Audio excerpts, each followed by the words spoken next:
La vie, la condition qui distingue les créatures vivantes de la matière inorganique, y compris la capacité de croître, de se reproduire, de vieillir et de fonctionner au quotidien, tout cela jusqu'à la vérité finale et définitive, la mort. Lorsque les conditions appropriées sont réunies, la vie apparaît et, à partir de là, elle évolue, prenant des formes diverses, des structures complexes et des caractéristiques complexes. Si nous appliquons ces lois de la vie sur Terre aux billions de planètes de notre univers connu, ailleurs, la vie a dû s'épanouir aussi. Les chercheurs pensent qu'il y a au moins 100 milliards de planètes dans la seule Voie lactée, mais comme je l'ai dit, il s'agit d'une estimation. Selon la NASA, le nombre de planètes confirmées s'élève aujourd'hui à plus de 5000. Mais combien y a-t-il de planètes potentiellement habitables? Et combien d'entre elles abritent réellement la vie? Cette deuxième question reste sans réponse depuis des décennies. La seconde, nous la connaissons bien maintenant. Des planètes qui non seulement peuvent donner naissance à un environnement, mais aussi le maintenir accueillant pour la vie. Une centaine d'exoplanètes habitables ont été découvertes à ce jour. Si toutes les candidates sont uniques en leur genre, certaines se distinguent réellement et comment? Aujourd'hui, nous parlons du système stellaire TRAPPIST-1, qui se trouve à environ 40 années-lumière, et qui est le système planétaire le plus étudié après la Terre par les humains, si je puis me permettre. Le système TRAPPIST-1 est si important que dans son giron se trouve 7 mondes. 7 mondes magnifiques qui ont le potentiel d'avoir de l'eau à leur surface. Et ce n'est pas tout, une étude plus approfondie des 7 planètes en 2018 a suggéré que certaines d'entre elles pourraient abriter bien plus d'eau que les océans de la Terre. Pour en avoir la preuve, nous avons besoin d'un outil puissant, car jusqu'à présent, en raison de limitations technologiques, nous n'avons pas été en mesure de déterminer une caractéristique essentielle de ces planètes, à savoir si elles ont une atmosphère ou non. Aujourd'hui, grâce à des observatoires spatiaux avancés tels que le télescope spatial James Webb, cela semble possible. Si nous trouvons un jour de la vie sur d'autres mondes, il est peu probable qu'il s'agisse d'un puissant message venu de l'espace. Il est certes possible qu'une civilisation extraterrestre nous envoie spécifiquement un message, comme dans la scène de Contact, mais le scénario le plus probable est que nous finissions par observer une sorte de signature biologique dans l'atmosphère d'une exoplanète, comme l'azote ou le dioxyde de carbone.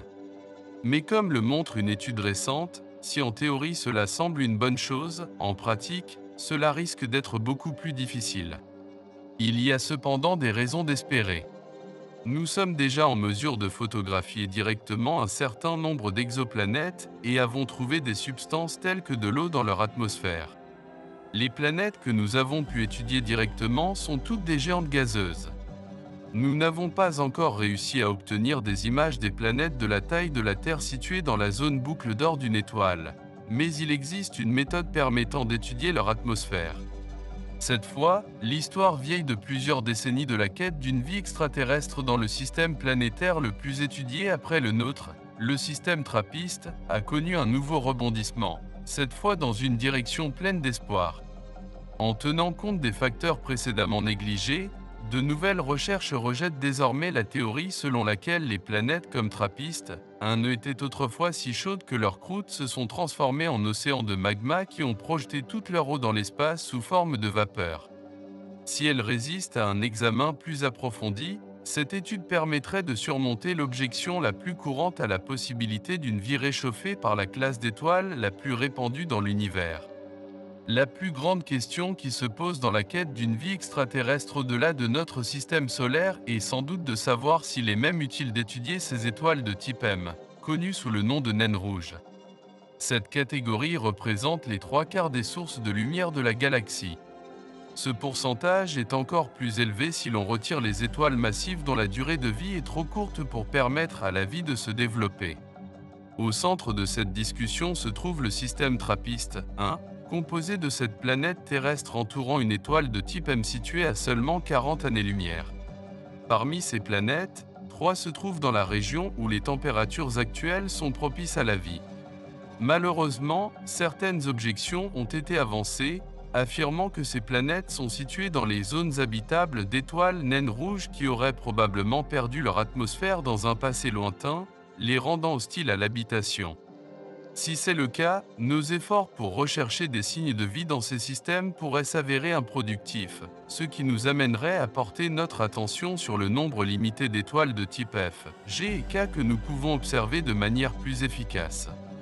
Le défi n'est pas seulement lié à la tendance de nombreuses naines rouges à émettre des éruptions qui risquent d'éroder leur atmosphère, mais aussi au fait que les étoiles de type M passent par une phase précoce et plus chaude de leur développement. Couplé à l'effet de serre provoqué par le contenu dans l'atmosphère des planètes, ce phénomène aurait provoqué la fonte de toute la surface de la planète, permettant à le contenu dans les roches de s'échapper. Si cette phase se prolongeait, comme c'est souvent le cas pour les étoiles qui se transforment progressivement, toute l'eau atmosphérique se perdrait dans l'espace. Dans ce cas, la probabilité que des mécanismes volcaniques restaurent l'atmosphère des planètes une fois que l'étoile s'est suffisamment refroidie pour permettre la survie est minime. Un nouveau modèle étudiant les atmosphères des planètes du système TRAPPIST contredit l'hypothèse selon laquelle elles auraient connu des températures aussi extrêmes. Les modèles précédents avaient adopté une approche différente, supposant que l'atmosphère des planètes trappistes était entièrement convective pendant la phase la plus chaude de leur étoile. Cependant, une équipe dirigée par Frank Celsey de l'Université de Bordeaux souligne que ce n'est pas le cas. Au contraire, une combinaison de processus de convection et de radiation aurait opéré dans l'atmosphère de ces planètes. Il est plausible que la vie ait pu émerger à partir de ce moment-là.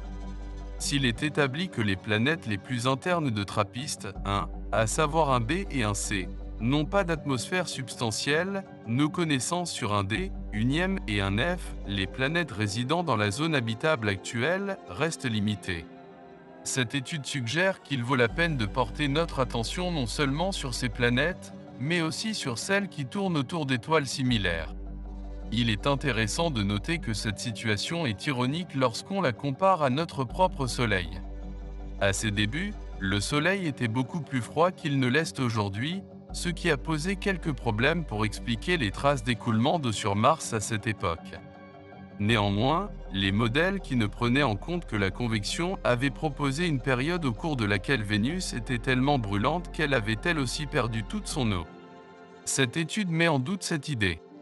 En définitive, les scientifiques devront encore mener de nombreuses recherches avant de pouvoir tirer des conclusions définitives sur la possibilité d'une vie dans le système TRAPPIST, mais qu'est-ce que j'en sais ?